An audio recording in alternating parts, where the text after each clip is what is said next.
Ooh, I just got Mika's. All right, so we don't have no intro to this, so this is House Divided, and this is the little, I don't even know what it's called, in webcast, vlog, something that TZ and I do periodically, where basically we just record our ridiculous conversations based on our opinions on whatever the topic is. And we were doing this last year.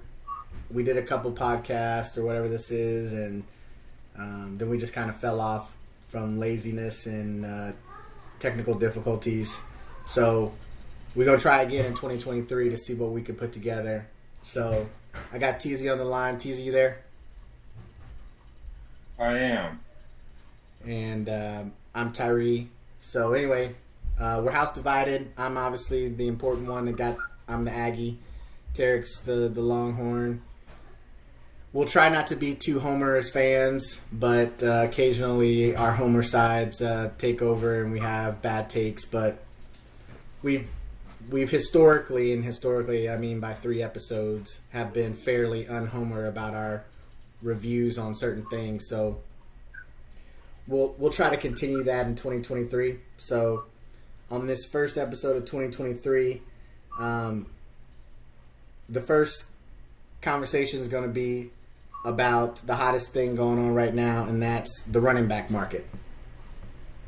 So this morning I saw an episode of some ESPN show, and they were talking about what should Saquon do. So they had some interesting thoughts, and some of them kind of align with mine, but I'll go ahead and take Teasy. What's your thoughts on the Saquon Barkley, Josh Jacobs situation?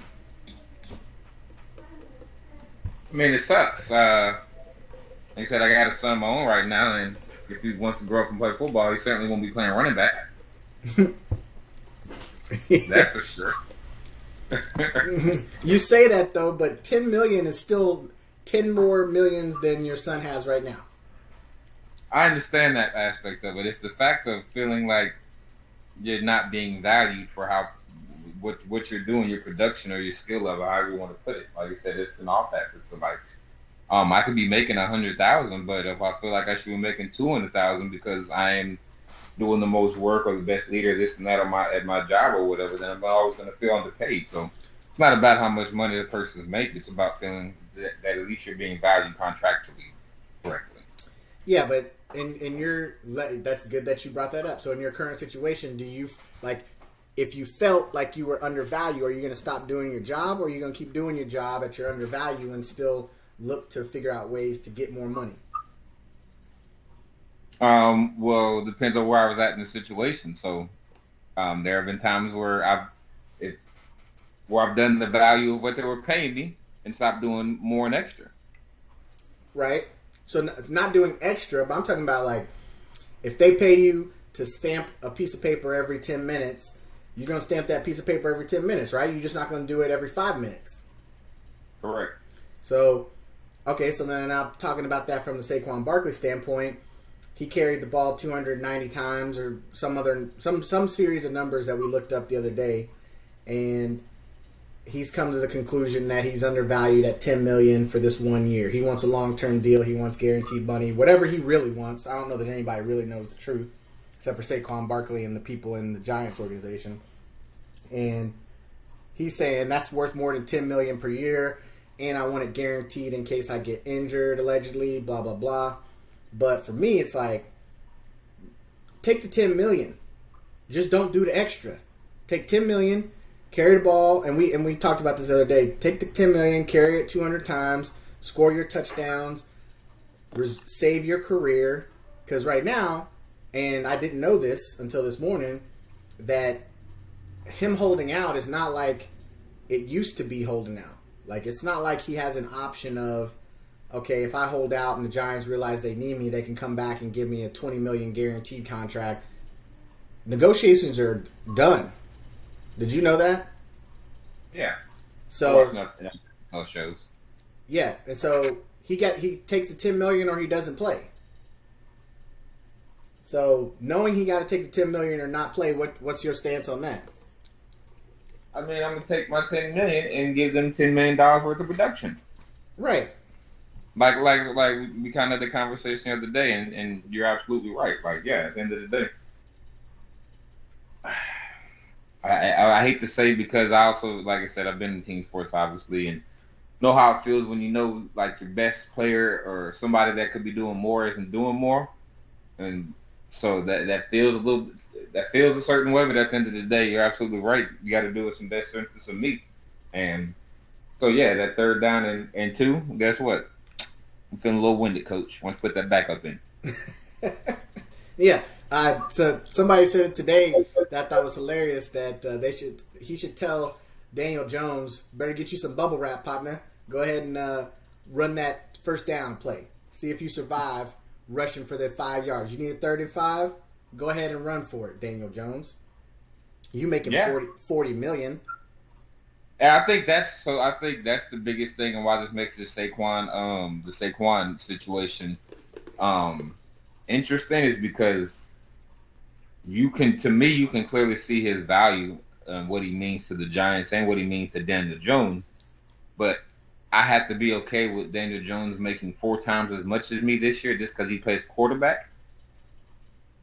Like right. that's the human aspect of it. Like, you can try to take that away from him and out of it, but at the end of the day, it's always going to feel some type of way, because although he is the quarterback, it's hard to say that. And he did play better last year. I'll give Daniel Jones credit; he played better. But did he play like he was worth $40 million? No.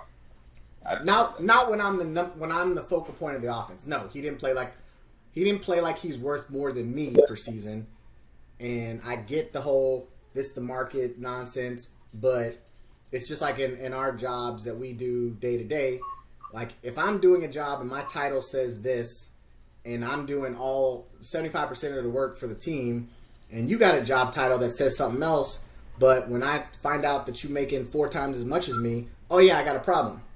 And will I be able to do anything about it? No. Just like Saquon can't do anything about the fact that Daniel Jones making $40 million, but I can feel some type of way about it and be disgruntled, and in any way I can try to put some of the onus on you to do more work. Like, nah, bro, I'm not finna carry it 300 times. Daniel Jones, you throw for 600 times. You figure out how to pass the ball without me in the football game. How to get runs when I don't feel like running those hard yards. Oh, you got to salt the clock? I guess Daniel Jones better start rushing for 3 and 4 yard carries. He's that valuable to you, $40 million? Yeah. And like with the Josh Jacobs situation, it's difficult there too, because even though he is producing and it's a team game, they aren't winning. So it's like, why would I want to make you just the highest paid running back so we can go out here and win 6 games a year? Yeah, and I think on some levels I don't feel bad for them, because it's the market that's dictating this value. Because it's just like for us, I know that in my role, I know there is a market, we'll say, about how much people in my position can get paid. And I know there are some people who are on the way high end of it, and I know some people are on the way low end of it. And so it's like, all right, well, I want to be on the way high end of it, but I understand that, like, the average is somewhere here in the middle, and and more than likely the companies are only going to pay me to be somewhere in the middle. So as a running back, I'm like, all right, let me just get my bread for as long as I can get my bread and move on with my life. Because the guy on this morning said, with the way they changed the rookie salary caps, GMs feel like, all right, we're going to bring in a running back first round, second round. We're going to run him ragged and then move on and draft another one. Run him ragged for 5 years. And we won't have to pay them any kind of money. Because they do keep coming in and doing it. And I think that's the part of it and why, like, I have some empathy towards running backs. I understand, because it's like, even as a wide receiver or quarterback, you know the possibility exists for you to get 2, maybe 3 big contracts. Whereas, like, with running backs, it almost feels like you're never going to get a quote-unquote big contract. Yes, $10 million is nothing to scoff at, but then you have to, and that's the human aspect of it. Like, you have to read in the paper about and I don't know even know if you know who this guy is. Bruce Brown. Do you know who he is? Yeah, for the Bucks. No, not for the Bucks. For the who just won the NBA championship? The Nuggets. He signed up with somebody else, but even Bruce Brown's going to make $25 million this year in the NBA, and he's not a top 50 player. And he's not in 50s being nice. He's not a top 100 player in the league probably. I don't know how many players in the league, but yeah, he's not even considered the top of this position. But yet he's going to make 2 times as much as Saquon Barkley, and Saquon Barkley is regarded as one of the best in his position, if not one of the better overall players in football. So you have to read and hear things like that, and it's like, dang, Bruce Brown don't do nothing. He getting paid twice as much more as me. And then if he plays well, he'll make twice as much more as me for 10 more years. Whereas I know as a running back at 27 because Dalvin Cook can't find the job either. And he's been producing and he's still young. Right. So it's like it's that reality too. It's like, dang, it's like they certainly say not for long, but yeah, hell, like use this because you might get hurt or not play good. I'm playing good and it's still not for long. Right, but that's another reason why you just need to take the bread you can get while you can get it, because you're not for long. And as you can see with the running back markets in free agency right now, Dalvin Cook still unemployed. You got Ezekiel Elliott still unemployed, but did Zeke get so that's the thing. He's unemployed, but at least he's unemployed with a nice bigger bag than Saquon or anybody else is ever gonna get. For his Le'Veon Bell, for his mistake that he made and could have extended his playing career, did he maximize the amount of money he could have made? Sure, he could have played maybe 3 more years, but would he have made that much more money over that time versus getting 50-some million guaranteed, whatever he got? I can't remember the exact number. So it's that argument too. Like, awesome. Like, yeah, it'd be nice to have a 12-year career, but also it'd be nice to make 12 years worth of money in 3 years. Right. Well, just playing $3 million a year for another 5 years and making $15 million versus, that's what I'm saying, making $10 million this year. That's what I'm saying. So there's many aspects and levels to it. So, yeah, I think Le'Veon made the wrong choice for his playing career, but as far as financially, I can't say he did. Right. Well, isn't he making music now? So, or no, that's Antonio Brown that has a music career. Yeah, Le'Veon was making music though. He gave up his dreams a little sooner than Antonio though. Remember he started doing celebrity boxing too. Yeah. All right, next topic. All right, so SEC Media Days just is concluding, and the SEC's #1 coach, Lane Kiffin, gets on the mic and says college football is in a disaster state. The NIL is out of control. First thoughts on that? I mean, he has some good points. It is out of control to me, but you got to play about the rules that are put out there right now. But again, we spoke a little bit about it. It's like, what can you truly do to change the way that is? Because there's always going to be stuff that happens under the table. But yeah, I mean, I feel like kids should have freedom, but also I feel like at the same time, you need to think long and hard about the decision and choices you make when you're coming out of high school. So yeah, I think there could be things done to make the transfer portal better and things like that. But at the same time, I think it's a weird place for me. But yeah, the long story short, I do think it is just out of control now. See, and I'll say I don't know that it's out of control, but I don't think. And it's not that I don't think. I know for sure that the only reason the NCAA opened up NIL is because they didn't want to lose control over college football in general. But what should have happened was, instead of just doing that, NIL is open, let's get paid, they should have been like, all right, let's build some rules, and then in 2020 something, we will open up NIL and once we've established some sort of ground rules. Or they could have been working on this ever since the Ed O'Bannon deal with NCAA, been working on putting together some sort of ground rules on how NIL will work. Because as far as I'm concerned, the concept of name, image, and likeness, you need to be doing something with your name, image, and likeness. Not just Tyrese giving you $100 to play football. What did you do to earn that $100 of football? $100. Like, you ain't did no commercials. You ain't produced no merchandise for people to buy. Like they should have been doing like tickets, not ticket sales, maybe ticket sales for the collective football team. They should, and teams in general. They could have done jersey sales. They can do like t-shirts and all that other like name stuff. Put my picture on the t-shirt and getting my own custom socks. Bijan got his own custom mustard or whatever. And you could have done anything like that, but that's using my name, image, and likeness to sell a product. What we have now is, and as Lane Kiffin put it, we have pay for play because you've got teams and boosters just giving people money to come to the school, and that's not how it should be. It should be like DJ Ukulele in a Dr. Pepper commercial selling Dr. Peppers, and he got paid whatever Dr. Pepper thought he was worth, or how they used to have those football players doing those local car dealership commercials, those kinds of things. So I wouldn't say it's a disaster, but it's definitely not in a good space from if I'm not a top tier program.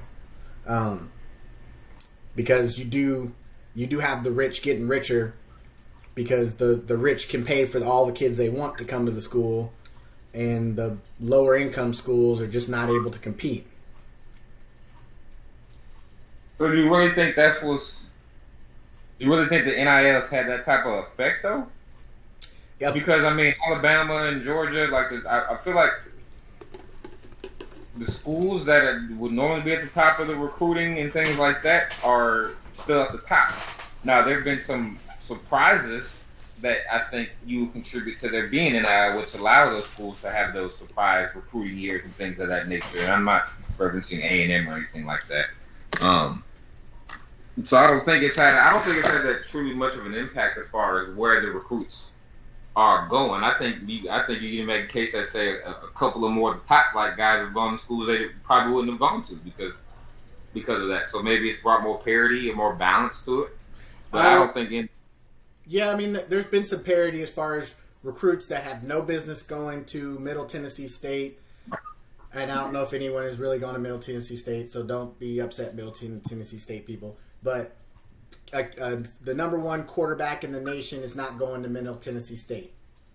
That just isn't going to happen. There's no scenario where that happens. And so if he does, it's like, ooh, well, what happened there? How did he end up at that program when he had people like Ohio State and Alabama recruiting him, kind of thing? So some things like that have happened, but then those obviously autocorrect anyway, because if you think back last year with Louisville and the whole, they got Reuben Owens and some other kid, and then all of a sudden it was like, nah, just kidding. I don't want to be at Louisville. I'm going to go somewhere else, and everybody just jumped ship kind of thing. So, I mean, those things... Yeah, the money isn't good enough for me to just stay here and lose.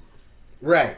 When I go get money somewhere else, now it might not be as much, but it's still very good money.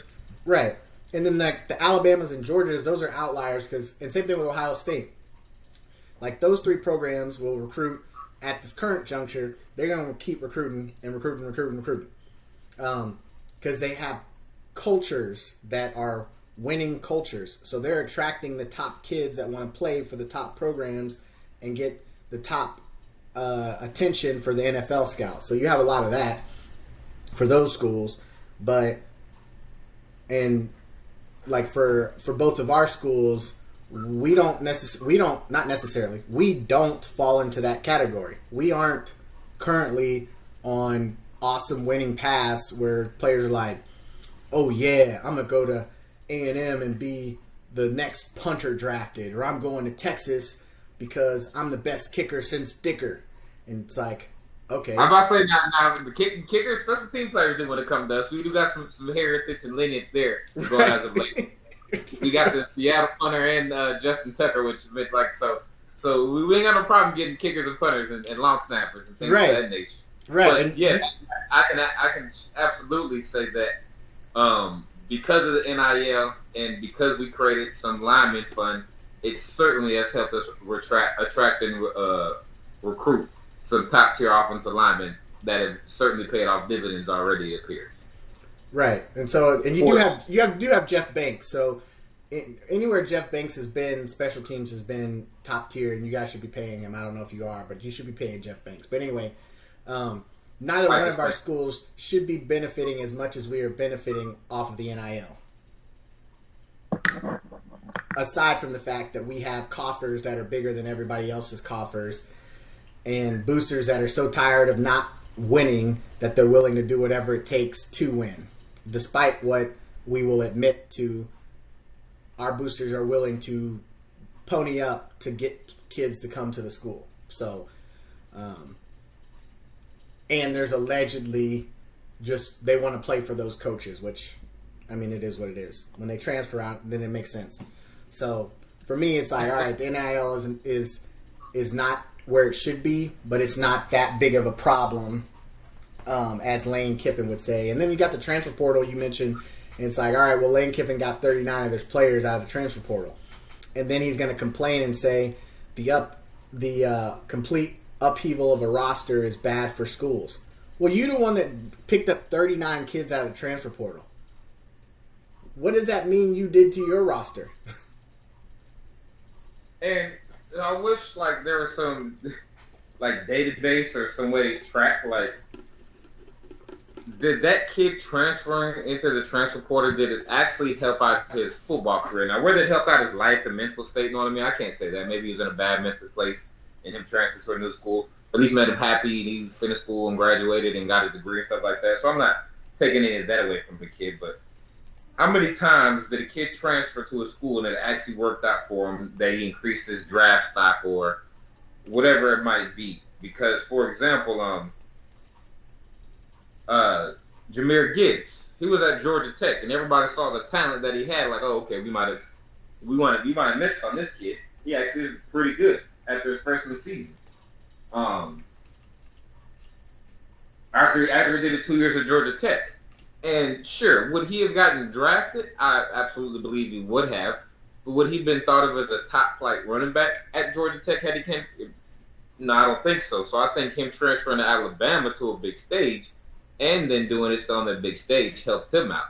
But did Jordan Addison transferring to USC last year help out his draft stock, or did it just make his pockets fat? I think it made his pockets fatter. I mean, I don't know that you could have gotten any higher draft stock status than what he was at Pittsburgh following the Biletnikoff win. So that's my only thing is like how often and that's what I like to see. How often are kids transferring them and it actually leading them to have more football success? Yeah. Because I do think like, and that's why I said I was kind of alluding to it earlier. Like I think there should be that bit of freedom to be able to change, like if there's a coaching change or something like that. But also I think there's something to be said about the kid who does wait it out and waits for his turn or things like that. Like there's the Joe Burrow example. Like, yeah, he eventually transferred, but he didn't just transfer after 1 year of not getting to play. Yeah, I mean, he waited a couple years at Ohio State to get his chance, and then he transferred in his junior year to LSU. So, all right, last topic. And this one got to be short. The college football season is quickly approaching. We got 40-some-odd days before the first games. So, who is the sleeper and who is your team that's going to fall from grace? Well, I mean, I haven't looked too much at it. So, you go first. All right, team that's going to fall from grace. I'm going to say y'all. Because right now, y'all are getting so much publicity, and I'm loving all the publicity y'all are getting going into y'all's final season in the Big 12.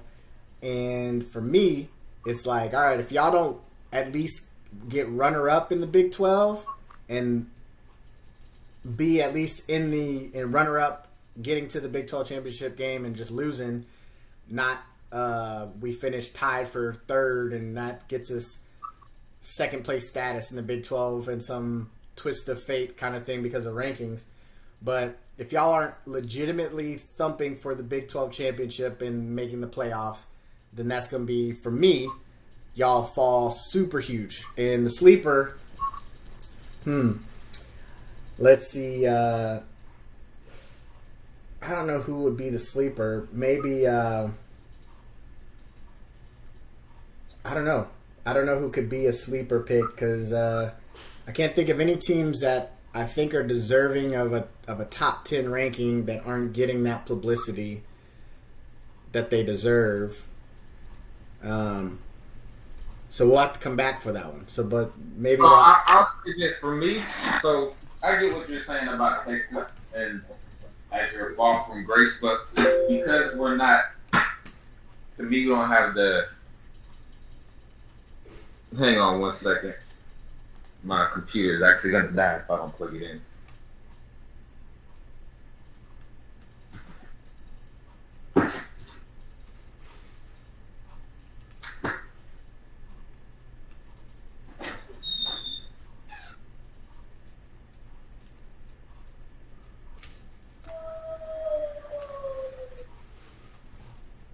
Caleb Williams back-to-back Heisman's. Interesting.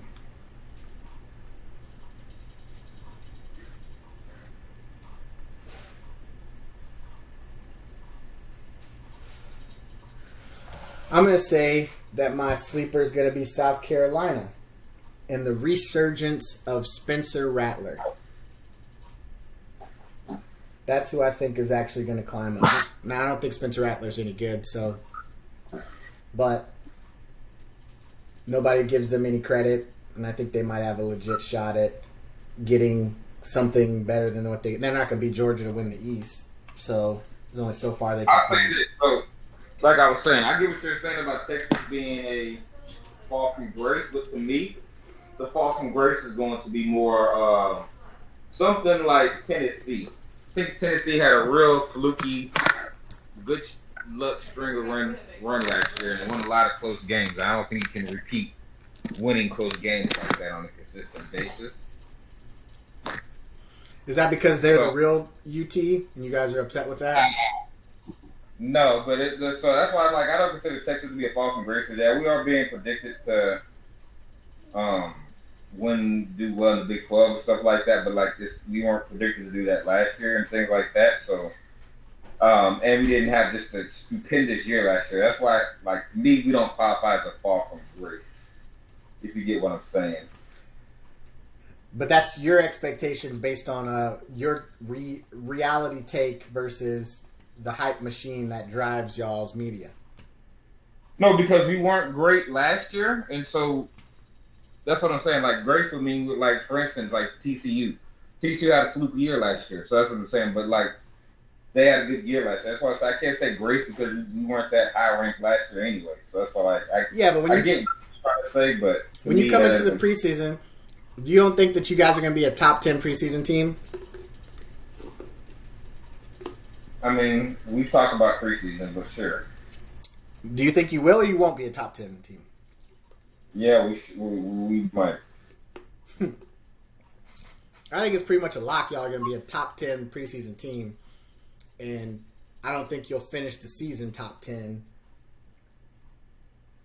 And so that's why I was saying. Not necessarily about the reality of it. I'm not the... It's the grace thing for me. So, that's what I'm saying. Michigan usually finishes in the top 10 the last couple of years, things of that nature, and usually it comes down to will they lose or beat OSU.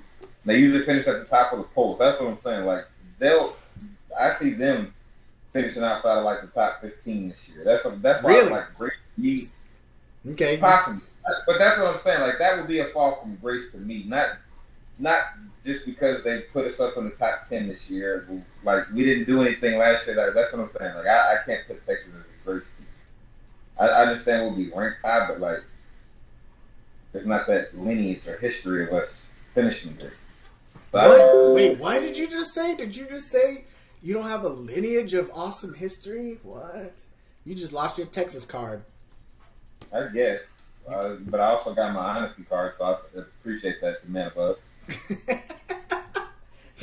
You can't be a part of Texas Twitter because you just said something about reality, so that's what I live in, and the reality is that, like I said, since Colt McCoy, we haven't been a good. We might have had 1 or 2 years where we looked solid, but like overall we just haven't been a good team. So that's what I'm saying. It's hard for me to say fall from grace because we just haven't been graceful. Yeah, but every year y'all keep getting the fan favorite status. This is the year Texas is back, and it's just like the Cowboys to me. I love to see y'all get boosted up, only to come crashing back down in November. So real quickly, just about your team. In all honesty, do you think this year is going to be a better year than last year for y'all? And I understand what it is. It may not be saying much because y'all only won 5, but I'm just saying though, like, do you think that, and regardless of what Jimbo does, like, do you think that your team will play and look better this year? Yes. We will play and look better because we are older and we've been in the sucky systems for multiple years now. So we know more about how it functions and where we have holes. Defensively, we'll still be running out that stupid 3-3 stack. So it is what it is until we get some linebacker depth, which is crazy how we keep getting defensive linemen and we don't roll them all out on the field in a 4-3 of some kind. But whatever. And then offensively, our skilled players on paper look pretty spectacular. It's whether or not we can get a blocking scheme and actually get the players the football in positions to make them successful. So again, I don't know that it's going to be better because we were terrible last year. You can only go up from 96. If he goes any worse than 96, he won't finish the season in offense. But I think we'll be better offensively. I just don't know how much better. First game of the season will be a very telling with New Mexico State. If we don't score 50 on them, I think you're going to hear a lot of get rid of them talk. So. Yeah, I mean, because our schedule doesn't look. I say that, but it's definitely not easy. But I don't like our schedule. For me, this wasn't the year to have the schedule we're having. So I'm not optimistic, and we can talk about that more in depth on another episode, and where we can get into the specifics. But I don't like the way our schedule sets up for us to have a successful season. I'll put it on record. I believe another 5-7 season is definitely possible. At the high end, I'm thinking we're 7-5. Anything above that is spectacular to me. Whether that's 8-4, 9-3, like anything above 7-5 is spectacular to me, given how the schedule shakes out. So that's what I'm looking for. All right, well, we got 50 seconds to close up shop. So I'm going to end it up on this, and we could come back next week, hopefully, and put together another episode, maybe talking about, hopefully maybe by next week they'll have the preseason polls out, and then we can beat those up. Yeah, you don't want to go back to last year's preseason polls. No, my preseason poll ended up fine, because I said A&M didn't belong, and who I said would be in the top 4 ended up being in the top 4, except for TCU. No one had that. Yeah, I was like, I had Clemson instead of TCU, and they didn't even have that. Huh? I said that TCU fans didn't even have that. Right. I had Clemson instead of TCU ending up that last spot, and Clemson was right on the cusp of it, so they were right within striking distance. But yeah, nobody had TCU winning the Big 12 and then making the postseason. So anyway, all right. Well, I appreciate you jumping on. We'll figure it out. Be more organized for next time. It'll be less spur of the moment, but the ESPN thing had me buzzing. Football season's around the corner, so the juice is ramping up. Getting fired up about football season. So, all right. Well, I'll holla at you, Teasy. All right, man. Take it easy. All right. Bye.